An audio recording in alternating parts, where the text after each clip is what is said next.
16 जून 2013 उत्तराखंड के हिमालयों में लगातार तीसरी बार बारिश हो रही थी। केदारनाथ धाम में हजारों लोग अपनी जिंदगी की सबसे पवित्र यात्रा पूरी करने आए थे। किसी को जरा सा भी अंदाजा नहीं था कि अगले कुछ घंटों में ये पवित्र जगह मौत के मैदान में बदलने वाली है। उस रात सिर्फ बारिश नहीं हो रही थी, हिमालय अपने अंदर एक ऐसा तूफान छुपा रहा था जो कुछ ही घंटों में हजारों जिंदगियां हमेशा के लिए बदल देता। और जब 17 जून की सुबह हुई तो केदारनाथ में जो मंजर था उसे देखकर पूरा देश सन्न रह गया।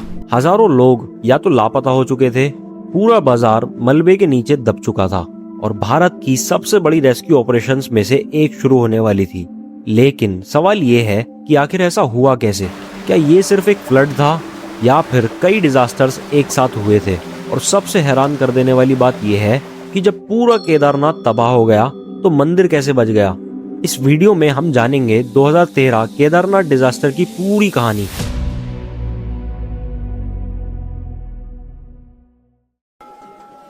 हर साल मई से नवंबर के बीच लाखों लोग उत्तराखंड के घरवल हिमालयाज में स्थित केदारनाथ धाम पहुंचते हैं। समुद्र तल से लगभग 3583 मीटर की ऊंचाई पर बना ये मंदिर सिर्फ भारत ही नहीं बल्कि दुनिया के सबसे पवित्र शिव मंदिरों में से एक माना जाता है। लेकिन इस पवित्र जगह की एक और पहचान भी है। ये हिमालय के उन इलाकों में बसा है जहां मौसम कब बदल जाए कोई नहीं जानता। एक तरफ ऊंची ऊंची पहाड़ियां, दूसरी तरफ तेज धार से बहती मंदाकिनी रिवर और उनके बीच बसा हुआ एक छोटा सा टाउन जहां जून 2013 में हजारों लोग मौजूद थे। उस साल मॉनसून आम सालों के मुकाबले काफी पहले उत्तराखंड पहुंच गया था। 15 जून से ही लगातार तेज बारिश शुरू हो चुकी थी। पहले तो लोगों ने इसे नॉर्मल मॉनसून समझा क्योंकि पहाड़ों में बारिश कोई नई बात नहीं होती। लेकिन धीरे धीरे सिचुएशन बदलने लगी। मंदाकिनी रिवर का पानी हर घंटे बढ़ता जा रहा था। कई जगह लैंडस्लाइड्स की खबरें आने लगी थी, रोड्स ब्लॉक होने लगे थे। लेकिन केदारनाथ में मौजूद ज्यादातर यात्रियों को लग रहा था कि बारिश रुकते ही सब कुछ नॉर्मल हो जाएगा। उन्हें बिल्कुल भी एहसास नहीं था कि असली खतरा अभी उन तक पहुंचा ही नहीं था। केदारनाथ टेम्पल के बिल्कुल ऊपर एक ग्लेशियर लेक मौजूद थी जिसे चोराबारी लेक या गांधी सरोवर के नाम से जाना जाता है। लगातार बारिश की वजह से इस लेक का वाटर लेवल तेजी से बढ़ रहा था। साथ ही आसपास की बर्फ भी पिघल रही थी और पहाड़ों से मिट्टी, पत्थर और डेब्रिस नीचे की तरफ जमा होता जा रहा था। ये सब मिलकर एक ऐसा प्रेशर क्रिएट कर रहे थे जो कुछ ही घंटों में तबाही की वजह बनने वाली थी। और फिर 16 जून की शाम बारिश और तेज हो गई। आसमान में बिजली चमक रही थी। मंदाकिनी का शोर इतना बढ़ गया कि लोगों को एक दूसरे की आवाज तक मुश्किल से सुनाई दे रही थी। कुछ लोग होटल्स के कमरों में बंद हो गए, कुछ मंदिर के आसपास रुक गए और कुछ बस ये दुआ कर रहे थे कि सुबह तक मौसम साफ हो जाए।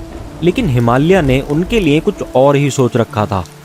16 जून की रात जैसे जैसे गहरी होती गई, बारिश और भी तेज होती गई। आसमान से गिरता पानी अब रुकने का नाम ही नहीं ले रहा था। मंदाकिनी रिवर का पानी हर पल बढ़ रहा था। लगातार बारिश और पिघलती हुई बर्फ की वजह से चोराबारी लेक, जिसे गांधी सरोवर भी कहा जाता है, वो लेक अपनी हद से ज्यादा भर चुकी थी। पहाड़ों से बहकर आने वाली मिट्टी, चट्टानें और डेब्रिस उस पर लगातार प्रेशर बढ़ा रहे थे। और फिर 17 जून 2013 सुबह के लगभग 6:45 बजे एक ऐसी आवाज गूंजी जिसने पहाड़ों को हिला दिया था। चोराबारी लेक का डैम टूट गया। कुछ ही सेकंड्स में पानी की एक खतरनाक लहर नीचे की तरफ दौड़ पड़ी। ये सिर्फ पानी नहीं था, ये एक डेब्रिस फ्लो था जो रास्ते में आने वाली हर चीज को अपने अंदर समा कर ला रहा था, जिसमें पहाड़ का मलबा, पत्थर और बड़े बड़े पेड़ भी थे। सबसे पहले इसका निशाना बना केदारनाथ के ऊपर वाला इलाका और फिर पूरा सैलाब सीधा टाउन की तरफ बढ़ने लगा। इसे देखकर कुछ लोग भागने लगे, कुछ अपने परिवार वालों को ढूंढने लगे और कुछ वहीं पर खड़े रह गए क्योंकि उन्हें समझ ही नहीं आया कि हो क्या रहा है। कुछ ही पलों में बड़े बड़े होटल्स, घर और दुकानें सब मलबे में दब गईं। लोहे के पुल हवा में खिलौनों की तरह बह गए और मंदाकिनी रिवर अब एक नदी नहीं रही थी, वो तबाही का एक बहता हुआ समंदर बन चुकी थी। इस डिजास्टर का सबसे बड़ा खौफ सिर्फ पानी नहीं था बल्कि उसके साथ बहते हुए कई टन भारी पत्थर और चट्टानें थीं। ये विशाल चट्टानें बिल्डिंग्स से टकराती और उन्हें एक ही झटके में गिरा देती। इसी वजह से केदारनाथ में तबाही इतनी ज्यादा हुई। कुछ ही मिनट के अंदर जिस बाजार में कल तक हजारों लोग चल रहे थे, वहां सिर्फ मलबा, टूटे हुए मकान और लोगों की चिल्लाने की आवाज बची थी। केदारनाथ से नीचे जाने वाले रास्ते पर बसा रामबारा नाम का छोटा सा कस्बा, जो यात्रा का सबसे इम्पोर्टेंट स्टॉप माना जाता था, वो लगभग पूरी तरह से मिट गया। ऐसा लग रहा था जैसे वहां कभी कोई बस्ती ही नहीं थी। और इसी बीच हजारों लोग केदारनाथ में फंस चुके थे। ना नीचे उतरने का कोई रास्ता बचा था, ना बाहर की दुनिया से कोई कांटेक्ट था। उनके लिए अब सिर्फ एक ही उम्मीद बची थी कि कोई उन्हें ढूंढने जरूर आएगा। लेकिन उस वक्त बाहर की दुनिया को खुद ये अंदाजा नहीं था कि केदारनाथ में असल में हुआ क्या है। लगातार बारिश और लैंडस्लाइड्स की वजह से उत्तराखंड के कई हाईवेज टूट चुके थे। टेलीफोन लाइंस बंद थी, मोबाइल नेटवर्क्स काम ही नहीं कर रहे थे। जब पहली रिपोर्ट्स बाहर पहुंचनी शुरू हुई तो किसी को यकीन ही नहीं हुआ। किसी ने कहा कि कुछ 100 लोग फंसे हैं, किसी ने अंदाजा लगाया हजारों होंगे। लेकिन जब हेलीकॉप्टर से पहली एरियल फुटेज सामने आई तो तबाही का असली स्केल देखकर हर कोई हैरान रह गया। जहां कभी केदारनाथ का बाजार हुआ करता था, वहां सिर्फ मलबे का एक समुंदर नजर आ रहा था। हजारों लोग मंदिर के आसपास, पहाड़ियों पर और बची हुई इमारतों की छतों पर मदद का इंतजार कर रहे थे। किसी के पास खाना नहीं था, किसी के पास पीने का साफ पानी भी नहीं था। कई लोग जख्मी थे और सबसे बड़ी बात, किसी को नहीं पता था कि रेस्क्यू कब शुरू होगा। कई बच्चे अपने माँ बाप से बिछड़ चुके थे और कई माँ बापों ने अपने बच्चे खो दिए थे। कई बुजुर्ग लोग चल भी नहीं पा रहे थे और हर गुजरते घंटे के साथ उम्मीद कम होती जा रही थी। लेकिन 18 जून की सुबह दूर आसमान में एक आवाज सुनाई दी, हेलीकॉप्टर की आवाज। ये सिर्फ एक हेलीकॉप्टर नहीं था, ये हजारों लोगों के लिए उम्मीद की पहली किरण थी। Indian army, Indian air force, ITBP और एनडीआरएफ ने मिलकर एक मैसिव रेस्क्यू ऑपरेशन शुरू किया। इंडियन आर्मी ने इस मिशन को ऑपरेशन सूर्या होप नाम दिया। लेकिन ये रेस्क्यू बिल्कुल भी आसान नहीं था। मौसम हर कुछ मिनट में बदल रहा था। कई जगह लैंडिंग के लिए एक छोटी सी फ्लैट जगह भी मौजूद नहीं थी। पायलट्स को कभी कभी हेलीकॉप्टर को हवा में स्टेबल रखकर ही लोगों को बाहर निकालना पड़ रहा था। हर फ्लाइट एक नया रिस्क थी। इसके बावजूद रेस्क्यू टीम्स ने दिन रात काम जारी रखा। हजारों लोगों को धीरे धीरे वैली से बाहर निकाला गया। लेकिन इसी मिशन के दौरान 25 जून 2013 को एक और दर्दनाक हादसा हुआ। इंडियन एयरफोर्स का एक MI-17V5 हेलीकॉप्टर जो रेस्क्यू मिशन पर था, गौरीकुंड के पास क्रैश हो गया। इस क्रैश में मौजूद 20 लोग शहीद हो गए। उनमें एयरफोर्स के जवान, आईटीबीपी और एनडीआरएफ के मेंबर्स भी शामिल थे। ये वो लोग थे जो दूसरों की जान बचाने निकले थे। उनकी कुर्बानी ने पूरे देश को झंझोड़ कर रख दिया।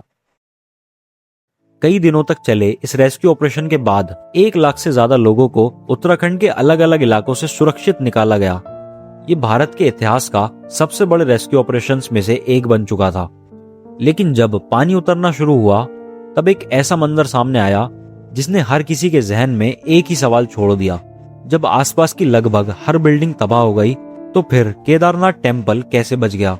जब डिजास्टर के बाद साइंटिस्ट और जियोलॉजिकल एक्सपर्ट्स ने पूरे एरिया का सर्वे किया, तो उन्हें एक बहुत ही इंटरेस्टिंग चीज नजर आई। टेम्पल के बिल्कुल पीछे एक विशाल पत्थर आकर रुक गया था। ये पत्थर इतना बड़ा था कि उसने तेज रफ्तार से आ रहे पानी और मलबे के फ्लो को 2 हिस्सों में बांट दिया था। नतीजा ये हुआ कि फ्लड का सबसे पावरफुल इम्पैक्ट टेम्पल की दीवारों पर सीधा नहीं पड़ा। इस डिजास्टर ने हजारों परिवारों की जिंदगी हमेशा के लिए बदल दी। ऑफिशियल रिकॉर्ड्स के मुताबिक हजारों लोग या तो अपनी जान गंवा बैठे या फिर कभी वापस नहीं मिले। इस डिजास्टर के बाद उत्तराखंड में रिकंस्ट्रक्शन का काम शुरू हुआ। रोड्स दोबारा बनाए गए, ब्रिजेस नए डिजाइन के साथ तैयार हुए, अर्ली वार्निंग सिस्टम को मजबूत बनाया गया। केदारनाथ डिजास्टर हमें सिर्फ नेचर की ताकत नहीं, इंसानी हिम्मत की भी मिसाल याद दिलाता है। 16 और 17 जून 2013 की वो रात हमेशा याद रहेगी, क्योंकि नेचर के सामने इंसान कितना छोटा है, ये उस रात पूरी दुनिया ने देखा।